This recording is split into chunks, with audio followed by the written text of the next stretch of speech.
New Year is a great time to reflect on the year that's passed. Take some time to reflect on the highs, lows, and lessons learned. Maybe during a walk in a beautiful place on the last day of 2024.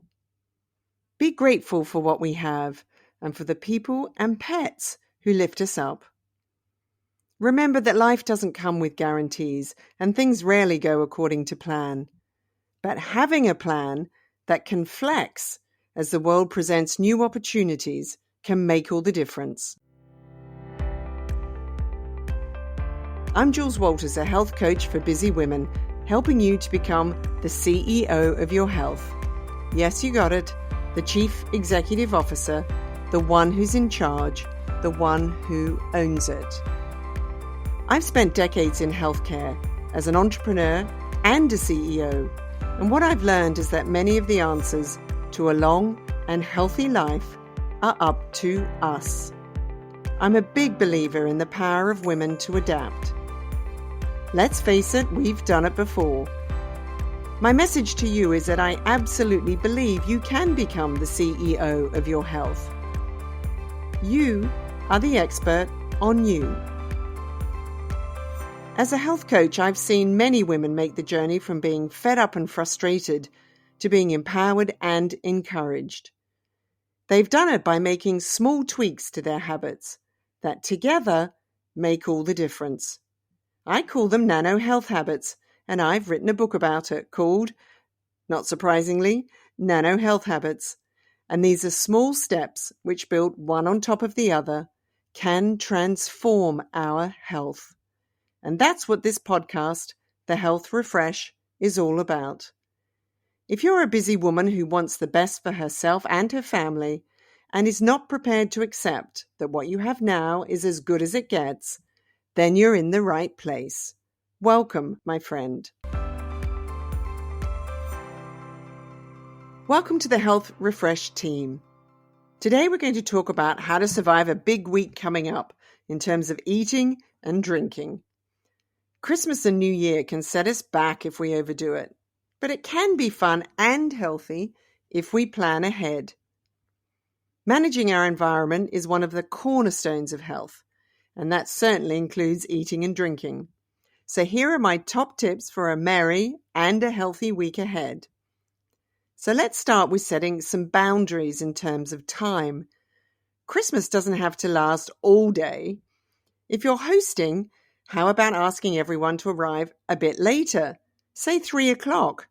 So that way you're not eating and drinking all day. Also, how about setting an end time, like 8 p.m., so people know it's time to go? Next, how about planning in some movement? After a late lunch, how about a walk? Or a fun game that involves some movement? Just about everyone can manage to catch a frisbee, kick a ball, or join a game of rounders. We know that eating and then moving is a good order of play.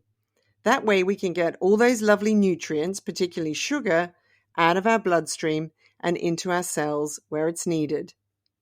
And for those who just want to watch the play, at least getting outside in the fresh air will break up the day and deliver some vitamin D through a bit of sunshine. Next is alcohol. Low and slow is a good policy here. One idea is to mix it up a bit. How about getting in some non-alcoholic mixers that are fun to put together, like mint and sparkling water or ginger ale and fresh lime? A quick Google search will find some fun recipes. A few Christmas decorations on top of the non-alcoholic drinks, the mocktails, will help everyone feel in the festive spirit. You could also set a limit in your head on the number of alcoholic drinks you're going to drink before you arrive or before you host. That way you're more likely to stick to a limit. It'll also avoid the all too easy, in the moment overindulgence. And while on the subject of drinks, keep everyone hydrated with lots of water. Set large pitchers or jugs of water on the table so it's in easy reach, and keep everyone's glasses topped up, the water glasses. And finally, don't think you have to do it all. In my experience, people are more than happy to help and pitch in. Again, planning is key here. Maybe ask for help on specific tasks ahead of the big day. For example, someone else could be organizing the drinks. Someone else could stack the dishwasher, and someone else set the table. It makes it all a lot easier than having to think about who does what on the day.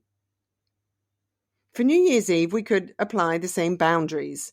Keep it tight in terms of time for the partying.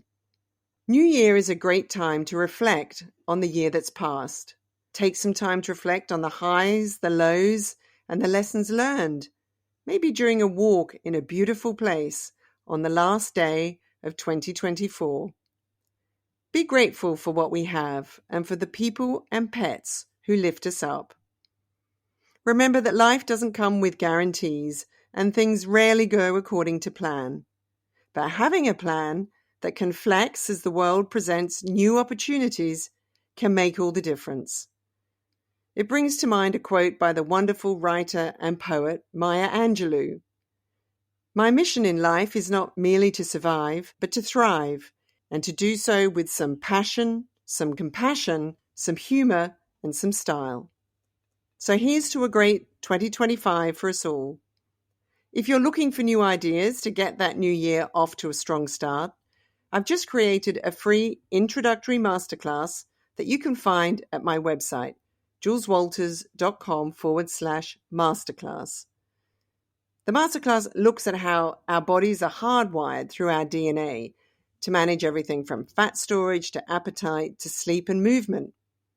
I cover how our DNA has wired our bodies to react in a certain way to food and exercise. It's highly personalized and it will help you to be active and not passive when it comes to your health. Being able to access this knowledge and data will encourage and empower you to become the CEO of your health. The masterclass explains what the data means and what lifestyle changes you might consider.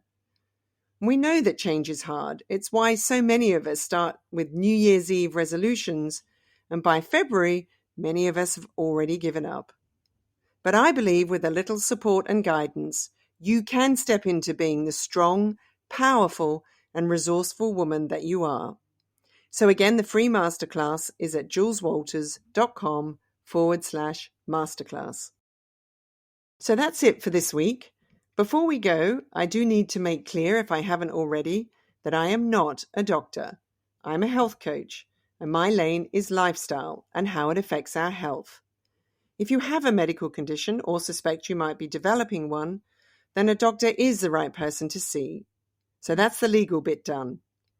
Next week, we'll be diving into more examples of how our environment and our DNA interact to create our health. So see you right here next week, same time, same place.